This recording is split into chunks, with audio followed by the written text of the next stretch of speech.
Joining me now, Lori Klein. Lori is the committee woman from Arizona. She was at the White House with me 1 week ago. It's hard to imagine that was a week ago. We were there trying to get out of there. She couldn't get on the bus, and she couldn't get to her hotel. She had a harrowing experience with the mob. Hey, Lori, thanks for being with us. Thank you, John. Lori, I remember coming out of there with you. You're trying to get to your hotel. Describe the experience to us a week ago leaving the White House in D.C. Well, I couldn't get on the bus to the Trump, and I thought, well, how am I going to walk from the Trump with all these people?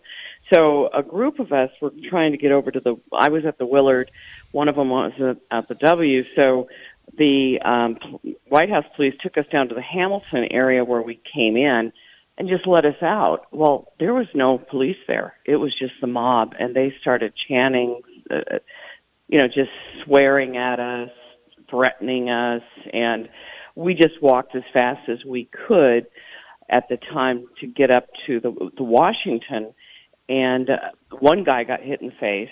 I chose to just not look at them, not engage them, because if I would have been my normal self, I would have said, well, I thought this was a free country, and I probably would have been on the ground being kicked. So, and these were agitators. They weren't, your normal protesters. They're far from protesters. In fact, they had no signs or nothing. They just came loaded for bear and were threatening.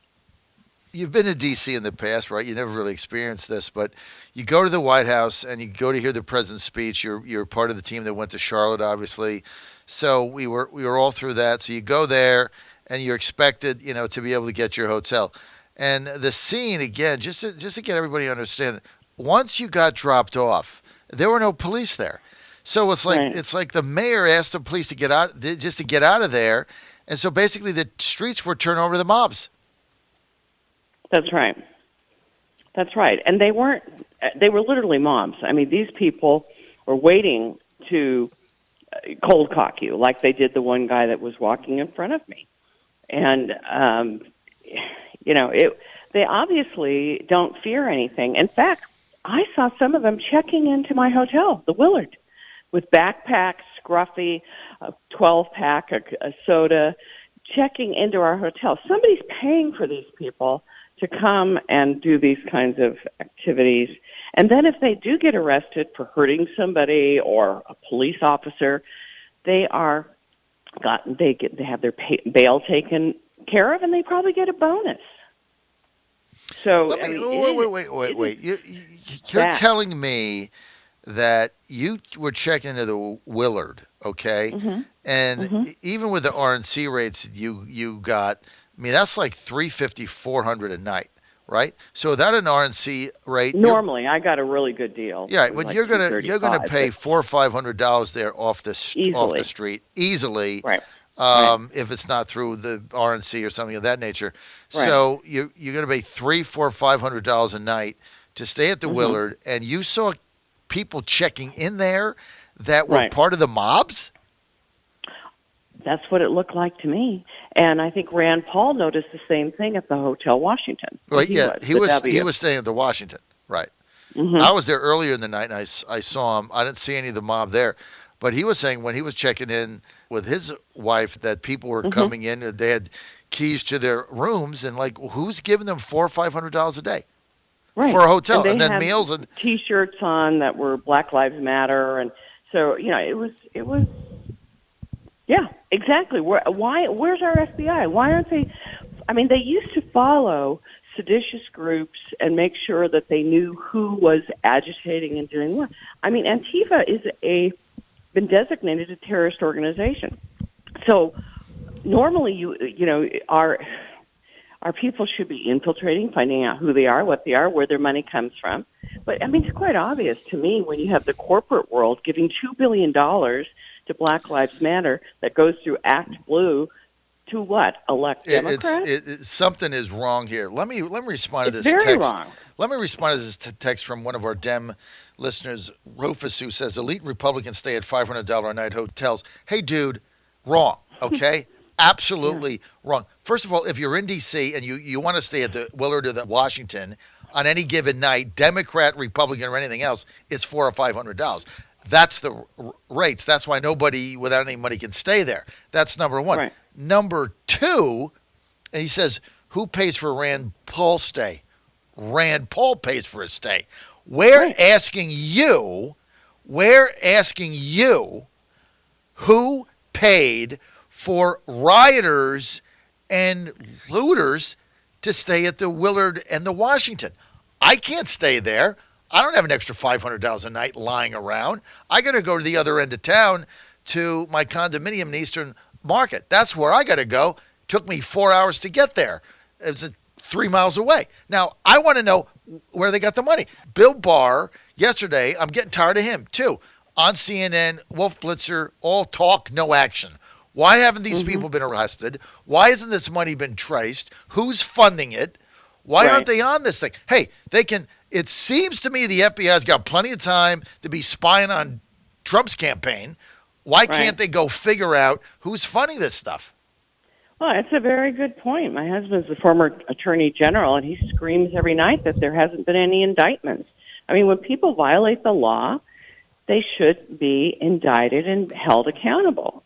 I mean, they were surrounding police cars in front of the Willard and trying to get the police officers out of the car to beat them up. And one of my colleagues was taking a picture from his side of the Willard in front of the hotel. And the police officer had no choice but to just gun it. And, you know, he knocked a couple of them to the side. But, you know, what right do they have to do this type of thing? I mean, this is not a third world country. This is America. Well, we have a system now where mayors and local officials in these Democratic cities are telling cops to stand down. That's why there were no police on the street. Lori, that was the problem there. If there were police on the streets that were shut down, see, they shut them down to the cars, so cars couldn't get in and out. Right. So they were abandoned. I mean, you have to, it's impossible to recreate the scene that I was in. Now, you were with the mob scene and you finally got there after one of your guys got hit. But if you recreated the scene that I was in, I attempted to walk out of the second perimeter, right?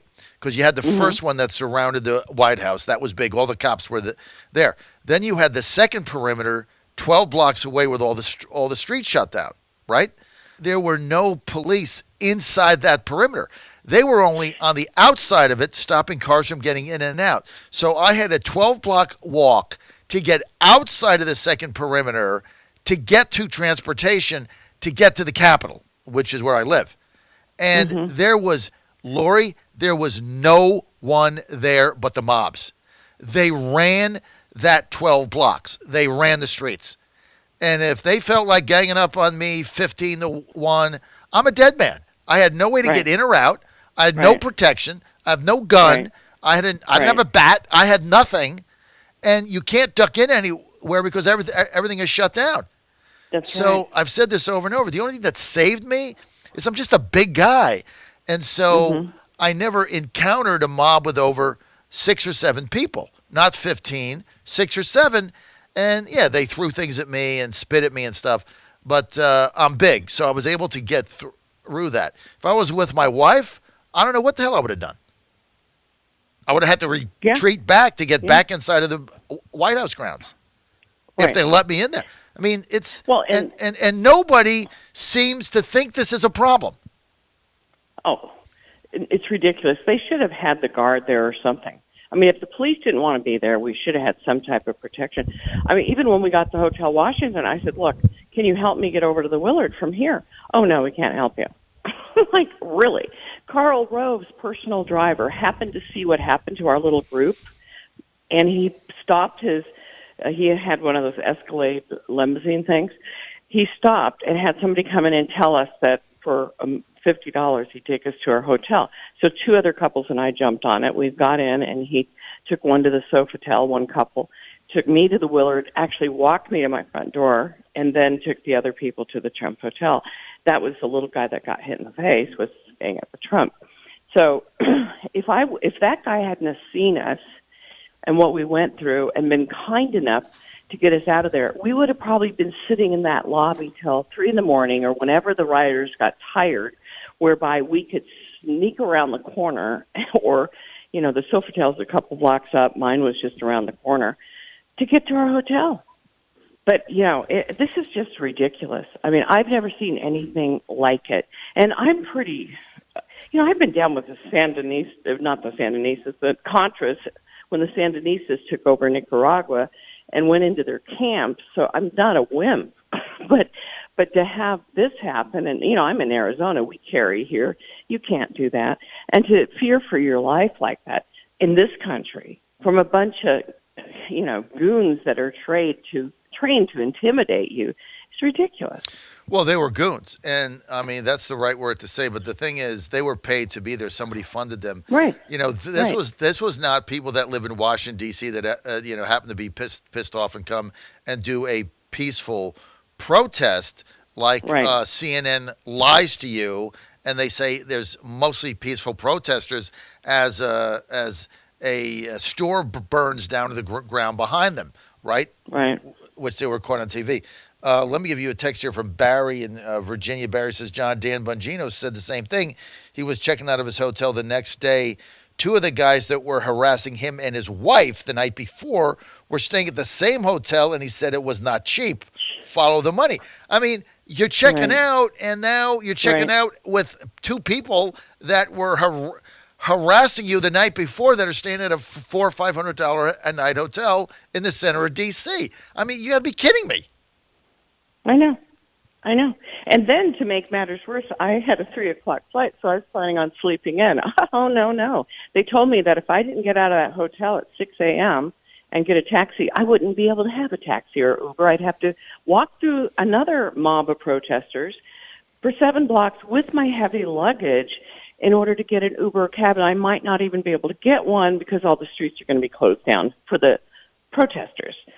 And I'm like, you're kidding me. So I got 1 hour's sleep because I was so tired. I mean, it was just so traumatic. So why did they say you couldn't get out of there in the morning? Because they were going to block it off. I'm like, you've got to be kidding. Why were they going to block it off? Because of the protesters. They had that big march.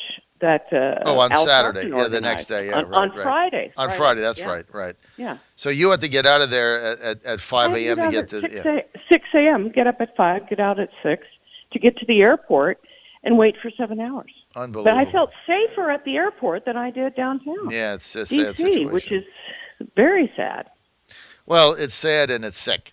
Those are the two things. And D.C. is a beautiful city. When it's not overrun by mobsters and left-wing gangsters and Antifa and people in Black Lives Matter shirt. The problem that Black Lives Matter has now is very simple. They're now aligned with Antifa. They're at the same protests, doing the same demonstrations, involved in the same thing. So they've kind of by de facto merged. And so that's why their popularity, which was in the high 60s a month ago, is now half that.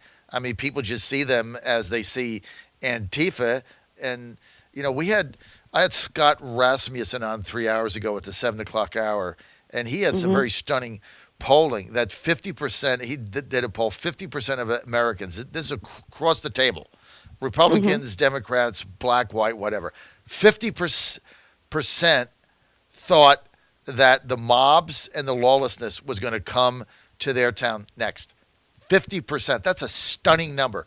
That's why Trump is going to win. And the problem is the Democrats can't control it. But from the standpoint, Lori Klein, of justice, where is the Justice Department in locking these people up? That's the question. Where are they? Well, first of all, you have the FBI investigating, and then the Justice Department are supposed to indict these people. They're not supposed to let them back out on the streets. But when you have, who's paying their bail? I mean, these people don't have money. Well, Biden's staff is paying all the bails. We've already heard that. Joe Biden's senior staff, 15 people of his senior staff donated to a fund to pay bail. 15 of them. So we already know who's paying their bail. Biden's people, right? Unbelievable. Well, and I'm sure that they're getting other monies as well. I mean, look at all the rioting and looting that's taken place for months now in Portland and what they've done. I mean, I used to live in D.C. from 76 to 94, and we were always felt safe. I lived on Capitol Hill, off the hill, on the hill, and we always felt safe. In the middle, we'd come home at 2 a.m, and as women, and there's certain areas you didn't want to go into, but frankly, there wasn't this racial problem that we had. I mean, this is new. They've created this, and it's absolutely not who we are as Americans. Well, I've only been there since 2016. I live in Eastern Market, which you know where that is. It's a few blocks from the Capitol. It's kind of a younger area. Got a lot of children there. Everybody's got a dog. It's kind of been refurbished, revitalized. Trees, beautiful area. It's just I've never gone out of there where I didn't feel safe, totally. And if you get to know the D.C. police, they're great people. I mean, they're really super people. I mean, they're some of all the cities I've been in, the D.C. cops are so nice, helpful. I mean, when it says on their car, protect and serve, they mean it. But now they've been told to stand down, and now you can't get out of your house. And it reminds me of when I grew up, when I was in New York at doing my master's at New York University in the late 70s, when I'd have people come in, and I just told the story the other day, and I draw them a map and say, if you want to go for a walk, these are the streets you can't go into, or you ain't coming back, right? Can't go over 9th Avenue, can't go past 105, can't go here, can't go there, can't go in Central Park after dark. You will be shot or mugged or something maimed. These are all the things you can't do. Now, I almost feel like we've gone back to that now in D.C., where these are all the areas you can't go out at night. You can't go here. You can't go there because of these mobs, and we're doing nothing about it. And the police have to stand down. Right. It's insane. I mean, I used to joke when I was running for the state Senate that the Democrats want to close the schools and open the jails. And now it's coming to pass. I'm like, you're kidding. You've got to, this is it's un-American what's happening. And I think people see through this. I mean, and they're threatening here in Phoenix. We had some rallies and protests and some looting, but they took care of it pretty quick. In Scottsdale, all these guys got arrested. They arrested about 85 of them. And but they're threatening to come to the residential areas. Now, if that doesn't give you pause, people are afraid to put up Trump signs because they're afraid of getting their cars vandalized or getting themselves shot. You got because here in Arizona, everybody packs. Right. And it's and I've never seen such kind of bizarre derangement syndrome against a president who's done more for this country than any president since Washington. Yep. In my view. It's unbelievable. All right.